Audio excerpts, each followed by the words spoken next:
anything at all. And yet, you did it remarkably well. His tone was mild, but she could hear the smile in his voice. She wasn't entirely sure if she should thank him for that or slap him. She decided to accept his comment as a compliment and not allow her own sense of impropriety, or possibly guilt, to make it something else.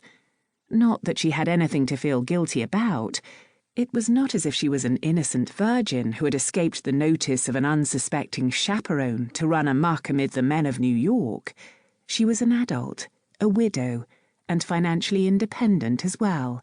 If she wished to have a scandalous interlude in a hotel room in a city she fully planned never to visit again, with a man she had barely met and planned as well never to see again, it was her decision. Still, it wasn't at all like her, and she wasn't certain what had come over her. There. A note of satisfaction sounded in his voice. Excellent.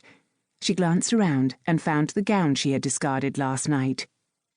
When she had first decided to wear the costume of a Dresden shepherdess to last night's masked ball, she had thought it charming, if a touch risque. But then why not be a little risque? It wasn't as if anyone knew her here, and it was a masked ball after all. Besides, it was time, past time really, to try something a little different in her life. The costume was as much an effort to be someone other than Delilah, Lady Hargate, as was throwing caution to the winds and indulging in this intimate encounter with a man she scarcely knew. Now she realized it was a mistake, not the costume, although that probably was a mistake as well. But this night of, well, sin, for lack of a better word. She was who she was, and one certainly couldn't change that sort of thing about a person, even if one wished to. She was not the type of woman to wear risque costumes, and she was not the type of woman to join a virtual stranger in his bed. Not that it hadn't been most enjoyable, and a great deal of fun. She pushed the thought aside. Now was not the time. Regardless of the mutual enjoyment of the last few hours, this wasn't something she would do again. Ever. She'd had her moment of adventure. It was over and done with, and best put behind her. Which she intended to do as soon as she could escape from his room. She turned away and stepped into the flounced and beribboned gown, pulled it up, slipped her arms into the puffed sleeves, and then tightened the laces on the bodice. As complicated as the gown appeared, it had been leased from an agency that provided costumes for theatrical productions, and was constructed to be easily put on and taken off, which had served her well last night. She groaned to herself. Too well, really. That's that, then. She turned toward him and forced a smile. Thank you for a lovely evening, Mr. Russell. A slight smile curved the corners of his lips. Samuel Russell. Of course, she said with more than a little indignation. I do know your name. His brow quirked upward. Forgive me. I thought perhaps you'd forgotten.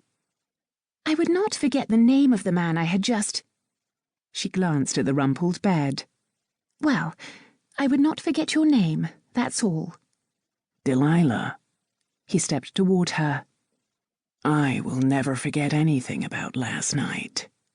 He smiled in an altogether too smug manner, his overall air of satisfaction heightened by the deep blue silk dressing gown he wore. If one had an image in one's mind of what a man would wear after a night of wild abandon, a dark blue silk dressing gown would certainly be included, as would a smug smile. Or this morning, for that matter. This morning? Good Lord. I must be going. She drew a deep breath. I should thank you for a lovely evening. No. He took her hand and raised it to his lips. It is I who should thank you. She snatched her hand away. Yes, well, be that as it may. She paused to marshal her senses. It was not at all easy. Mr. Russell, Samuel, was dashing in a rugged American sort of way, and in many ways the kind of man she'd secretly found fascinating in her youth. Not now, of course. Still, there was an air of excitement about him.